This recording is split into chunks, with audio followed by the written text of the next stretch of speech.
Chapter 5. Ramona's engagement ring. "No," said Ramona on the first rainy morning after she had started kindergarten. "Yes," said Mrs. Quimby. "No," said Ramona, "I won't." "Ramona, be sensible." "I don't want to be sensible," said Ramona. "I hate being sensible." "Now, Ramona," said her mother, and Ramona knew she was about to be reasoned with. "You have a new raincoat, boots cost money, and Howie's old boots are perfectly good. The soles are scarcely worn." "The tops aren't shiny," Ramona told her mother, "and they're brown boots. Brown boots are for boys." "They keep your feet dry," said Mrs. Quimby, "and that is what boots are for." Ramona realized she looked sulky, but she couldn't help herself. Only grown-ups would say boots were for keeping feet dry. Anyone in kindergarten knew that a girl should wear shiny red or white boots on the first rainy day, not to keep her feet dry, but to show off. That's what boots were for: showing off, wading, splashing, stamping. Do you have a special pair of boots that you really like? I know Miss B2 does. They're silver. They're amazing. "Ramona," said Mrs. Quimby sternly, "get that look off your face this instant. Either you wear these boots or you stay home from school." Ramona recognized that her mother meant what she said, and so, because she loved kindergarten, she sat down on the floor and dragged on the hated brown boots, which did not go with her new flowered plastic raincoat and hat. Howie arrived in a yellow slicker that was long enough for him to grow into for at least 2 years, and a yellow rain hat that almost hid his face. Beneath the raincoat, Ramona glimpsed a pair of shiny brown boots, which she supposed she would have to wear someday when they were old and dull and dirty. "Those are my old boots," said Howie, looking at Ramona's feet as they started off to school. "You better not tell anybody." Ramona plodded along on feet almost too heavy to lift. It was a perfect morning for anyone with new boots. Enough rain had fallen in the night to fill the gutters with muddy streams and to bring worms squirming out of the lawns onto the sidewalks. The intersection by the school was unusually quiet that morning because rain had halted construction on the new market. Ramona was so downhearted she did not even tease Henry Huggins when he led her across the street. The kindergarten playground, as she had expected, was swarming with boys and girls in raincoats, most of them too big, and boots, most of them new. The girls wore various sorts of raincoats and red or white boots, all except Susan, who carried her new white boots so she would not get them muddy. The boys looked alike because they all wore yellow raincoats and hats and brown boots. Ramona was not even sure which boy was Davy, not that he mattered to her this morning. Her feet felt too heavy for chasing anyone. Part of the class had lined up properly by the door, waiting for Miss Binny, while the rest ran about clumping, splashing, and stamping. "Those are boys' boots you're wearing," said Susan to Ramona. Boing. Oh! Here's everybody all dressed up.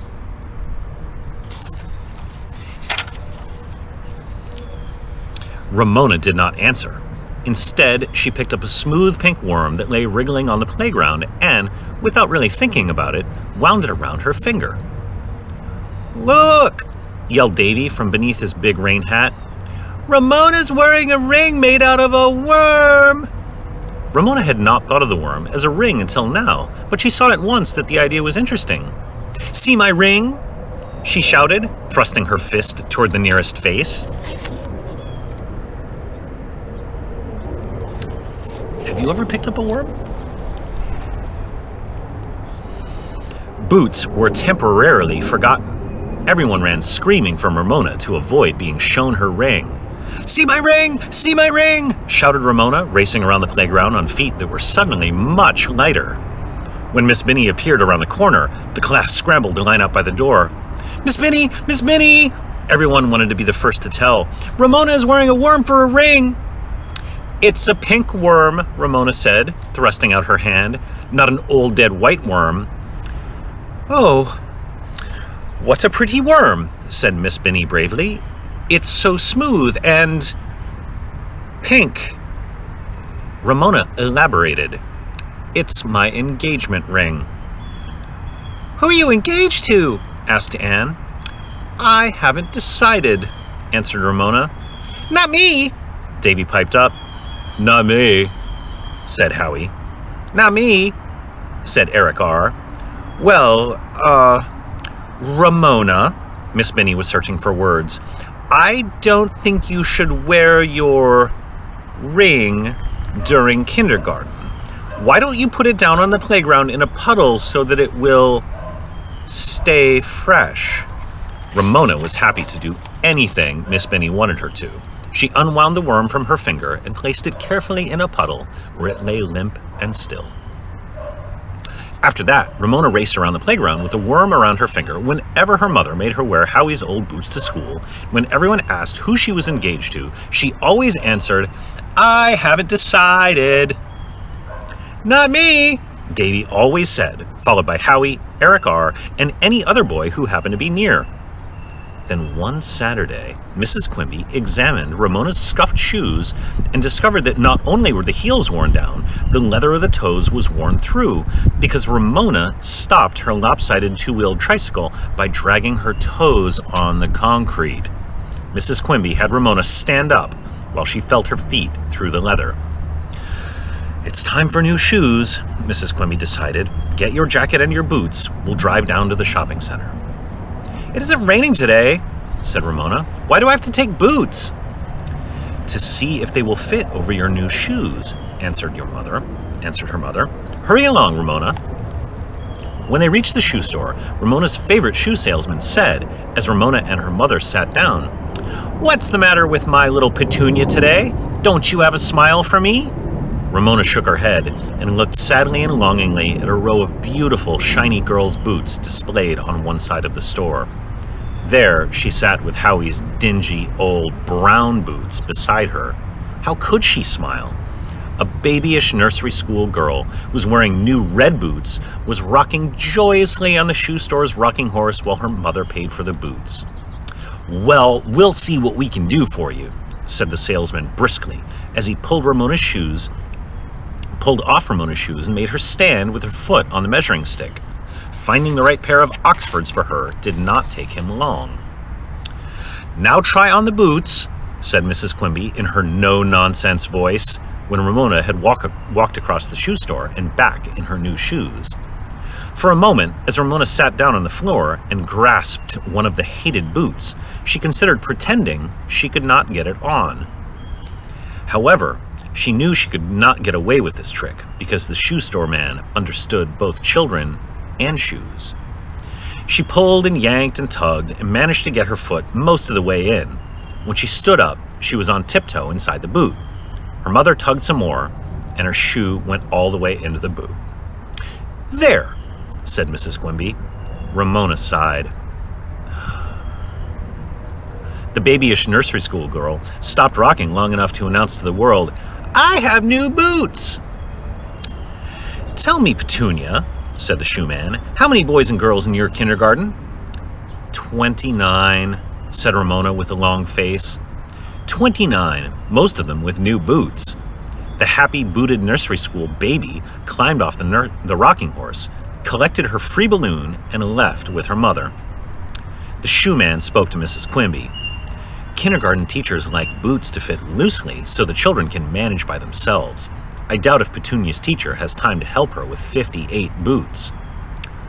"I hadn't thought of that," said Mrs. Quimby. "Perhaps we had better look at boots after all." If there are 29 students in Ramona's class, why does the shoe salesman say that Miss Binny won't have time for 58 boots?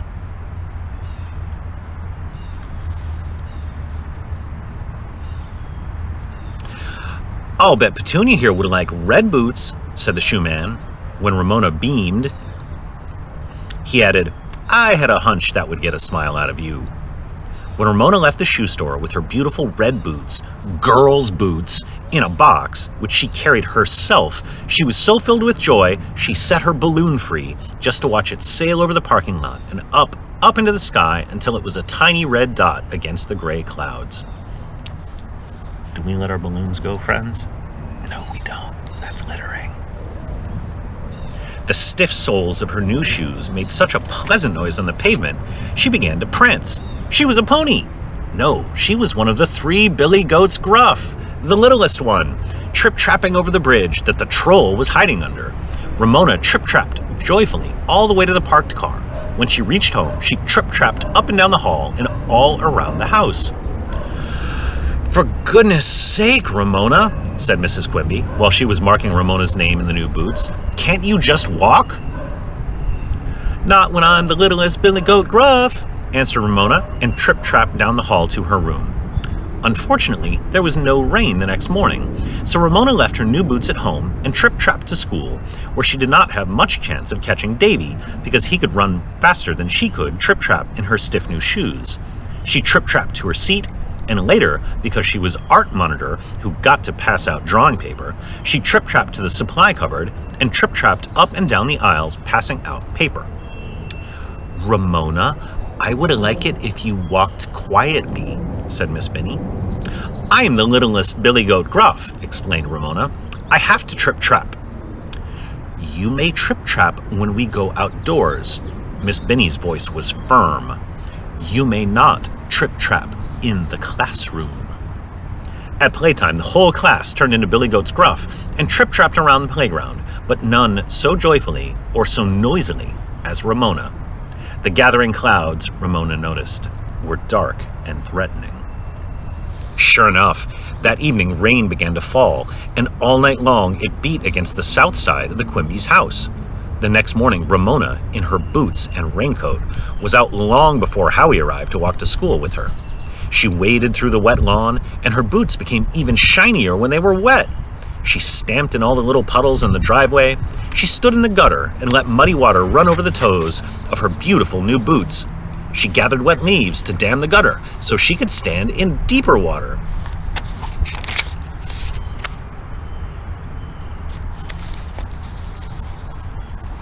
Howie, as she might have expected, was used to his boots and not a bit excited.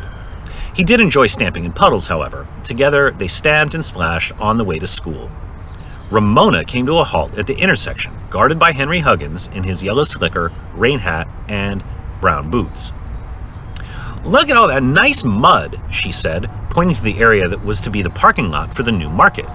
It was such nice mud, rich and brown with puddles and little rivers in the tire tracks left by the construction trucks. It was the best mud, the muddiest mud, the most tempting mud Ramona had ever seen. Best of all, the day was so rainy, there were no construction workers around to tell anyone to stay out of the mud. Come on, Howie, said Ramona. I'm going to see how my boots work in the mud. Of course, she would get her shiny boots muddy, but then she could have fun turning the hose on them that afternoon after kindergarten. Howie was already following Henry across the street. When Henry executed his sharp about face on the opposite curb, he saw that Ramona had been left behind. You were supposed to cross with me, he told her. Now you have to wait until some more kids come. I don't care, said Ramona happily, and marched off to the muddy mud. Ramona, you come back here, yelled Henry. You're going to get in trouble. Traffic boys aren't supposed to talk on duty, Ramona reminded him, and marched straight into the mud. Surprisingly, her feet started to slide out from under her. She had not realized that this mud was so slippery. Managing to regain her balance, she set each boot down slowly and carefully before she pulled her other boot from the sucking mud. She waved happily to Henry, who seemed to be going through some sort of struggle within himself. He kept opening his mouth as if he wanted to say something, and then closing it again. Ramona waved at the members of the morning kindergarten, who were watching her through the playground fence. More mud clung to her boots with each step. Look at my elephant feet, she called out. Her boots were becoming heavier and heavier. Henry gave up his struggle. You're gonna get stuck, he yelled. No, I'm not, insisted Ramona, and discovered she was unable to raise her right boot. She tried to raise her left boot, but it was stuck fast. She grasped the top of one of her boots with both hands and tried to lift her foot, but she could not budge it. She tried to lift the other foot, but she could not budge it either. Henry was right. Miss Benny was not going to like what had happened. Ramona was stuck. "I told you so," yelled Henry against the traffic rules. Ramona was becoming warmer and warmer inside her raincoat. She pulled and lifted. She could raise her feet one at a time inside her boots. No matter how she tugged and yanked with her hands, she could not lift her precious boots from the mud. Ramona grew warmer and warmer. She could never get out of this mud. Kindergarten would start without her. She would be left all alone in the mud. Miss Benny would not like her being out here in the mud when she was supposed to be inside singing the Donzer song and doing seat work. Ramona's chin began to quiver. "Look at Ramona! Look at Ramona!" shrieked the kindergarten as Miss Benny, in a raincoat with a plastic hood over her hair, appeared on the playground. "Oh, dear," Ramona heard Miss Benny say. Drivers of cars paused to stare and smile as tears mingled with the rain on Ramona's cheeks. Miss Benny came splashing across the street. "My goodness, Ramona, how are we going to get you out?" I don't know," sobbed Ramona. Miss Benny could not get stuck in the mud, too. The morning kindergarten needed her. A man called out from a car, "What you need is a few boards." "Boards would only sink into the muck," said a passerby on the sidewalk. The first bell rang. Ramona sobbed harder. Now Miss Benny would have to go into school and leave her out alone in the mud, in the rain and the cold. But now some of the older boys and girls were staring at her from the windows of the big school. "Now don't worry, Ramona," said Miss Benny. "We'll get you out somehow." Ramona, who wanted to be helpful, knew what happened when a car was stuck in the mud. "Could you call a tow truck?" she asked with a big sniff. She could see herself being yanked out of the mud by a heavy chain hooked to the collar of her raincoat. She found this picture so interesting that her sobs subsided, and she waited hopefully for Miss Benny's answer. Do you think this is actually what's going to happen, friends? It's all in Ramona's head. The second bell rang. Miss Benny was not looking at Ramona. She was looking thoughtfully at Henry Huggins, who seemed to be staring at something way off in the distance. The traffic sergeant blew his whistle, summoning the traffic boys to return from their post to school. "Boy!" Miss Benny called out. "Traffic boy!" "Who? Me?" asked Henry, even though he was the only traffic boy stationed at that intersection. "That's Henry Huggins," said helpful Ramona. "Henry, come here, please," said Miss Benny. "I'm supposed to go in when the whistle blows," said Henry, as he glanced up at the boys and girls who were watching from the big brick building. "But this is an emergency," Miss Benny pointed out. "You have boots on, and I need your help in getting this little girl out of the mud. I'll explain to the principal." Henry did not seem very enthusiastic. As he splashed across the street, when he came to the mud, he heaved a big sigh before he stepped into it. Carefully, he picked his way through the muck and the puddles to Ramona. "Now see what you got me into," he said crossly. "I told you to keep out of here." For once, Ramona had nothing to say. Henry was right. "I guess I'll have to carry you," he said, and his tone was grudging. "Hang on." He stooped and grasped Ramona around the waist, and she obediently put her arms around the wet collar of his raincoat. Henry was big and strong. Then, to Ramona's horror, she found herself being lifted right out of her beautiful new boots. "My boots!" she wailed. "You're leaving my boots!" Henry slipped, slid, and in spite of Ramona's weight, regained his balance. "You keep quiet," he ordered. "I'm getting you out of here, aren't I? Do you want us to both land in the mud?" Ramona hung on and said no more. Henry lurched and skidded through the mud to the sidewalk, where he set his burden down in front of Miss Benny. "Yay!" yelled some big kids who had opened a window. "Yay, Henry!" Henry scowled in their direction. "Thank you, Henry," said Miss Minnie with real gratitude as Henry tried to scrape the mud from his boots on the edge of the curb. "What do you say, Ramona?" "My boots," said Ramona. "He left my new boots in the mud." How lonely they looked, 2 bright spots of red in all that mud. She could not leave her boots behind, not when she had waited so long to get them. Somebody might take them. She would have to go back to shoving her feet into Howie's ugly old boots. "Don't worry, Ramona," said Miss Binnie, looking anxiously toward the rest of her morning kindergarten, growing wetter by the minute as they watched through the fence. "Nobody is going to take your boots on a day like this. We'll get them back when it stops raining and the ground dries off."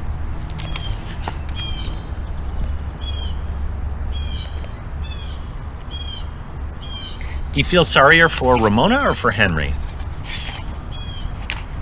"But they'll fill up with rain without my feet in them," protested Ramona. "The rain will spoil them." Miss Binnie was sympathetic, but firm. "I know how you feel, but I'm afraid there isn't anything we can do about it." Miss Binnie's words were too much for Ramona. After all the time she had been forced to wear Howie's ugly old brown boots, she could not leave her beautiful new red boots out in the mud to fill up with rainwater. "I want my boots!" she howled and began to cry again. "Oh, all right," said Henry crossly. "I'll get your old boots. Don't start crying again." Heaving another gusty sigh, he waded back out into the empty lot, yanked the boots out of the mud, and waded back to the sidewalk, where he dropped them at Ramona's feet. "There," he said, looking at the mud-covered objects with dislike. Ramona expected him to add, "I hope you're satisfied," but he did not. He just started across the street to school. "Thank you, Henry," Ramona called after him without being reminded. There was something very special about being rescued by a big, strong traffic kid in a yellow slicker. Miss Binnie picked up the muddy boots and said, "What beautiful red boots. We'll wash off the mud in the sink and they'll be good as new. And now we must hurry back to the kindergarten." Ramona smiled at Miss Binnie, who was again, she decided, the nicest, most understanding teacher in the world. Not once had Miss Binnie scolded or made any tiresome remarks about why on earth did Ramona have to do such a thing. Not once had Miss Binnie said she should know better. Then something on the sidewalk caught Ramona's eye. It was a pink worm. It still had some wiggle left in it. She picked it up and wound it around her finger as she looked toward Henry. "I'm gonna marry you, Henry Huggins!" she called out. Even though traffic boys were supposed to stand up straight, Henry seemed to hunch down inside his raincoat as if he were trying to disappear. "I've got an engagement ring and I'm gonna marry you!" yelled Ramona after Henry, and the morning kindergarten laughed and cheered. "Yay, Henry!" yelled the big kids before their teacher shut the window. As she followed Miss Binnie across the street, Ramona heard Davy's joyful shout, "Boy, I'm glad it isn't me!" See you soon.